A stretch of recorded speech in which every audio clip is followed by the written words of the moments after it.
ஒரு ஆளையும் விசாரிச்சிருக்க முடியுமா? அது ஏன்னா அந்த பழைய ஆரம்பத்திலேயும் உள்ள விஷயம் இது. ஒவ்வொருத்தரையும் கூப்பிட்டு விசாரிக்க முடியுங்கிறது சாத்தியமான ஒரு விஷயம் இல்லை. அது அந்த நேரத்தில் இல்ல சரி பரவாயில்ல ஒத்துக்கிறோம் அப்படின்னு சொல்லி சரின்னு சொல்லி அதையும் ஒத்துக்கிட்டோம். நாங்க ஒத்துக்கிட்டு சரி உங்களுடைய கோரிக்கை இது ஒத்துக்கலாமா, எங்கள்கிட்டையும் கோரிக்கை இருக்குது, சரி சொல்லுங்க உங்க கோரிக்கை என்ன. அவங்க என்ன கோரிக்கை சொல்றாங்கன்னா, அதாவது மீடியா ட்ரஸ்ட்ல உள்ள முஸ்லீம் ட்ரஸ்ட்ல உள்ள சொத்துக்கள் தமுமுக டிஎம்எம்கே ட்ரஸ்டுக்கு மாற்றப்படணும். மீடியா ட்ரஸ்ட்ல உள்ள முஸ்லீம் மீடியா ட்ரஸ்ட்ல உள்ள ஒற்றுமை உணர்வு தமுமுக ட்ரஸ்டுக்கு மாற்றப்படணும் சொல்றாங்க. அப்ப அங்கனுக்குள்ளே எல்எம்எஸ் போன்றவர்கள்லாம் மறுப்பு தெரிவிக்கிறாங்க. அது எப்படி மீடியா ட்ரஸ்டும் மீடியா இது முஸ்லீம் மீடியா ட்ரஸ்டும் முஸ்லீம் ட்ரஸ்டும் அதற்கென்று ட்ரஸ்டுகள் இருக்கிறார்கள். அவர்கள் தான் முடிவெடுக்கும் போகும்போது அவங்க கூட எல்லா விஷயத்தையும் சொல்லும் போது நான் நடுநிலைமையாக நாங்கள் இருக்கிறோம், அதனால சரி வராது. இந்த பக்கம் நியாயம் இருக்கிறது என்பதற்காக நான் தமுமுகவை விட்டு விலகிக் கொள்கிறேன் என்று உறுதிமொழி தான் கொடுத்தேன். நான் அங்க போய் எப்படி விலக முடியும்? இன்னொரு இயக்கத்துல இருந்து இன்னொரு இயக்கத்துல போய் விலக முடியும்? உறுதிமொழி கொடுத்தேன், அவ்வளவுதான். இன்ஷா அல்லாஹ் அதை விட்டு நான் விலகிறதுக்கு லெட்டர் கூட அதையும் போட்டுருவேன். இது ஏன் நான் இப்ப இந்த தண்ணியில எங்களுடைய விளக்கங்களை நாங்கள் கொடுக்க வேண்டியது இருக்கு என்றால், செயற்குழு கூட்டத்தில் தமுமுகவுடைய செயற்குழு கூட்டத்தில் அவர்கள் இந்த பக்கம் நியாயம் இருக்குதுன்னு மட்டும் சொல்லியிருந்தாங்கன்னா அது நாங்களும் சொன்ன மாதிரி இருக்குது, ஒன்னும் சரியா போறன்னு விட்டுருக்கலாம். ஆனா முழு விளக்கமும் கொடுக்கப்பட்டு இதுதான் சரி என்று அவர்கள் சொன்னதினால் நாங்களும் எங்களுடைய கடமையை செய்ய வேண்டிய கட்டாயத்தில் இருப்பதனால இதை தெளிவா மக்களிடத்தில் எது உண்மை உண்மையை மட்டும்தான் சொல்லுவோம் என்று அல்லாஹ்விடம் சத்தியமிட்டு கூறுகிறேன். இதை கூற வேண்டும் என்பதற்காகத்தான் நாங்கள் இந்த உண்மையை சொல்லவே வந்தோம். அஸ்ஸலாமு அலைக்கும் வரஹ்மத்துல்லாஹி வபரகாத்துஹு. சமீபத்தில் தமிழ்நாடு முஸ்லிம் முன்னேற்ற கழகத்தின் சார்பில் உண்மையை பேசுவோம் என்ற ஒரு சீடியை வெளியிட்டிருக்கிறாங்க. அதுல பல குற்றச்சாட்டுகளை சொல்றாங்க.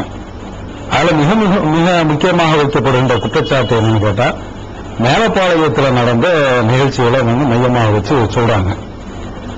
அந்த மேலப்பாளையத்தை பற்றி ஜவாஹிருல்லா அவர்கள் சொல்லக்கூடிய குற்றச்சாட்டுகள்ல பெரும்பான்மையானவைகள் பொய். எந்த அளவுக்கு அவரால் பொய் சொல்ல முடியுமோ அந்த அளவுக்கு அதுல பொய் சொல்லி இருக்கிறாரு. இதைத்தான் நாங்கள் நேரடி அந்த சீடியை பார்க்கும்போது விளங்கி கொண்டோம். இன்னும் சொல்ல போனா மேலப்பாளைய விஷயத்தை பொறுத்தவரையிலையும் புரொஃபசர் அவருடைய கோணத்தில் அந்த சீட்ல வளர்க்கிறார். எதா இருந்தாலும் ரெண்டு சாராரையும் வச்சுதான் விசாரிக்கணும், அது பிறகுதான் முடிவுக்கு வரணும் அப்படின்னு சொல்லி அவருடைய வாதத்தை வைக்கிறார். இந்த வாதத்தில் அவர் உண்மையாளராக இருந்தா என்ன செஞ்சிருக்கோம் கேட்டா, மேலப்பாளையத்தில் நடந்த அந்த நிகழ்ச்சிகளை ஒரு தரப்பில் மாத்திரம், அதாவது தமுமுக தரப்பில் மாத்திரம் கேட்காம அங்கு இருக்கக்கூடிய தௌஹீத் ஜமாத்தை அணுகி கேட்டிருக்கணும். தமுமுகவுடைய மாநில பேச்சாளர் இருக்கக்கூடிய ஷம்சுல்லுஹாவை அல்லது என்ன இவங்க எல்லாம் வச்சு கேட்டு விசாரிச்சு அதுக்கு ஒரு முடிவு சொன்னா ஒரு நியாயமா இருக்கும். ஒருதலை பட்சமாகவே அவர் முடிவு எடுத்து அதனாலேயே பல பொய்களையும் சொல்ல வேண்டிய ஒரு நிலைக்கு அவர் தள்ளப்பட்டிருக்கிறாரு. சுருக்கமா சொல்ல போனா மேலப்பாளையத்தினுடைய அந்த விஷயங்கள் பலது பொய்யாத்தான் இருக்குது. அதுல பொய்யில ஒவ்வொன்னா நான் சொல்லிக்கிட்டே வரேன். ஷம்சுல்லுஹா அவர்களை சந்திக்க போறாங்க. சந்திச்சுட்டு இந்த மாதிரி ஆம்புலன்ஸ் அறிமுக நிகழ்ச்சி நடக்கின்றது, 18ஆம் தேதி நடக்க போகுது, இவங்க எல்லாம் பார்த்து கலந்து கொள்ள போறாங்க. எஸ்.எஸ். ஹைதர் அலி ஆலிம் சார் நாங்க அழைச்சிருக்கோம், நீங்களும் வரணும் அப்படின்ட்டு இந்த அழைப்பை கொடுக்கறாங்க. ஷம்சுல்லுஹா அவர்கள் என்ன சொல்றாருன்னா, நான் வருகிறேன் அப்படின்னு சொல்றார். முதல்ல வருகிறேன் என்று சொல்கின்றார். அதுக்கு சில மணி நேரங்கள் கழித்து வெளியூர்ல இருந்து அவர் சொல்லக்கூடிய தகவல் என்னன்னா, மொஹிதீன் என்று சொல்லக்கூடிய நம்முடைய மேலப்பாளைய நகர செயலாளருக்கு அவர் சொல்லக்கூடிய தகவல் என்னன்னா, எஸ்.எஸ். ஹைதர் அலி வந்தால் நான் வரமாட்டேன், அவரை நீங்கள் அழைக்க கூடாதுங்கிறாங்க.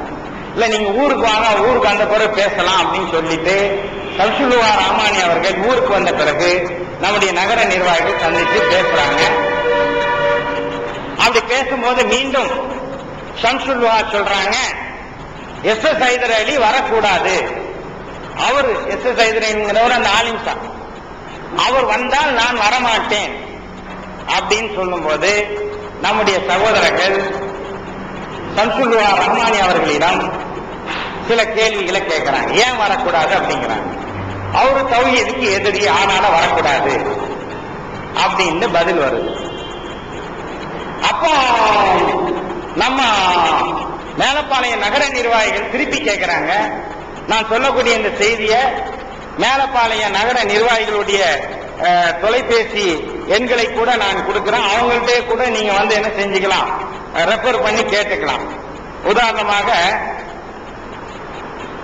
மேலப்பாளையம் நகரத்தினுடைய பொறுப்பில் இருக்கக்கூடிய ஒரு சகோதரர் மொஹிதீன், அவருடைய போன் நம்பர் 0462-310-3645 0462-310-3645. ஷம்சுல்லுஹா ரஹ்மானிட்ட நம்ம சகோதரர்கள் கேட்கிறாங்க, இவரு தௌஹீதுக்கு எதிரி, ஆனாலும் இந்த நிகழ்ச்சிக்கு வரக்கூடாதுன்னு நீங்க சொல்றீங்க இல்லையா?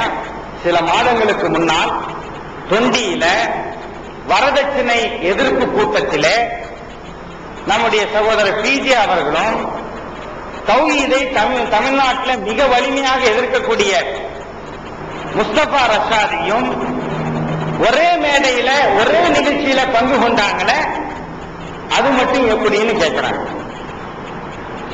இரண்டாவதாக அவங்க கேட்கிறாங்க, மேலப்பாளையத்தில் அவங்களுக்கு தெரியும், சில ஆண்டுகளுக்கு முன்னால் அப்துல் ரஷீத் கொலை வழக்குக்கு பிறகு சிலை உடைப்பு நடக்குது. சிலைகளை உடைச்சி ஒரு பெரிய ஒரு கலசமான ஒரு சூழ்நிலை ஏற்படுது.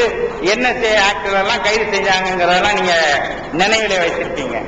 அப்ப அந்த நேரத்தில் சிலை உடைப்பு சம்பந்தமாக கைதை எதிர்த்து மேலப்பாளையத்தில் ஒரு பெரிய ஆர்ப்பாட்டம் நடத்தினோமே, அதுல அப்போது தௌஹீத் ஜமாத்தினுடைய தலைவராக இருந்த மௌலவி ஹாமித் பக்ரி சாஹிப் அவர்களும் மேலப்பாளையத்தில் தௌஹீதை எதிர்க்கக்கூடிய BA காஜா மொய்தீன் ஆலிம்சா என்கின்ற இன்னொரு ஆலிம்சாவும் ஒரே மேடையில பேசினாங்களே, அது எப்படின்னு கேட்கிறாங்க.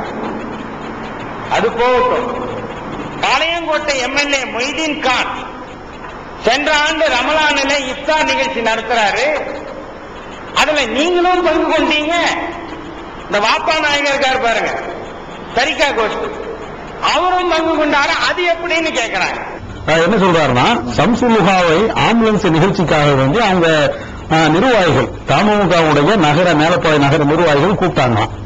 அப்ப இவர் வர மறுத்தாராம். அதே நேரத்தில் என்ன சொல்றாங்கன்னா, SS ஹைதர் அலி நீங்க போட்டதுனால நான் வரல அப்படின்னாராம். உடனே அந்த நகர நிர்வாகிகள் சில வாதங்களை எடுத்து வைத்தார்கள் அப்படின்னு சொல்றாரு புரொஃபசர் ஜவாஹிர். அந்த சீடியில நகர நிர்வாகிகள் எடுத்து வச்ச வாதம் என்னன்னு கேட்டா, ஒண்ணு தொண்டில பிஜேயும் முஸ்தபா ரஷாதியும் கலந்துக்கிட்டாங்கல்ல, ரெண்டு பேரும் சேர்ந்தானே இருந்தாங்க, அது ஆதாரம் காட்டினாங்களாம். அடுத்து அப்துல் ரஷீது கொலை வழக்குல அன்னைக்கு அதாவது தௌஹீத் ஜமாத்துடைய தலைவராக இருந்த அதாவது ஹாமித் பக்ரி அவர்களும், அதே போன்று PIK காஜா மேரி மேலப்பாளத்தில் இருக்கக்கூடிய குராஃபி மூலவர்கள் ஒரு ஆள், சிறுக்கு ஆதரிக்கக்கூடிய மூலவர்கள் ஒரு ஆள், இந்த ரெண்டு பேரும் கலந்துதானே இருக்கிறாங்க. இந்த மாதிரி வாதம். அதே மாதிரி TP மைதீன் கான் ஒரு விருந்து கூப்பிட்டாரு. இந்த விருந்துக்கு அதாவது இஃப்தார் விருந்து கூப்பிட்டாரு, அதுக்கு லுஹானா போத்தானே செஞ்சாங்க. அதே மாதிரி இந்த ஆம்புலன்ஸ் நிகழ்ச்சிக்கு ஒரு வர வேண்டியதானு வாதங்கள் வச்சாங்க. யார்கிட்ட எடுத்து வச்சாங்க? இந்த வாதங்கள் பேசப்படுகின்ற போது நானும் லுஹாவும் இருக்கிறோம். நகர நிர்வாகிகள்கிட்ட பேசும்போது நானும் லுஹான் தான் இருக்கிறோம். அந்த தரப்புல நகர தலைவர், செயலாளர், பொருளாளர், துணைத் தலைவர், இத்தனை 4 பேரும் இருக்கிறாங்க. இப்ப எங்களுக்கு மத்தியில நடந்த இதுல வாதங்கள் வைக்கவே இல்லை. ஒண்ணே தவிர எதை வைக்கிறாங்க அப்படின்னு கேட்டாச்சுன்னா, அதாவது இந்த தொண்டியில பிஜேயும் முஸ்தபா ரஷாதி 2 பேரும் கலந்துகிட்டது மட்டும்தான் சொல்றாங்க. அப்பவுமே அந்த இடத்த மறுப்பு தெரிவிச்சிட்டோம். உடனே மறுப்பு தெரிவிச்ச அந்த நிகழ்ச்சி வேறு, இந்த நிகழ்ச்சி வேறு. அது முஸ்தபா ரஷாதி நம்ம கொள்கைக்கு அதாவது வரதட்சணை வாங்கக்கூடாது என்ற நிலைக்கு அவர் வந்தாரு. 2 பேரும் சேர்ந்துக்கிட்டாங்க.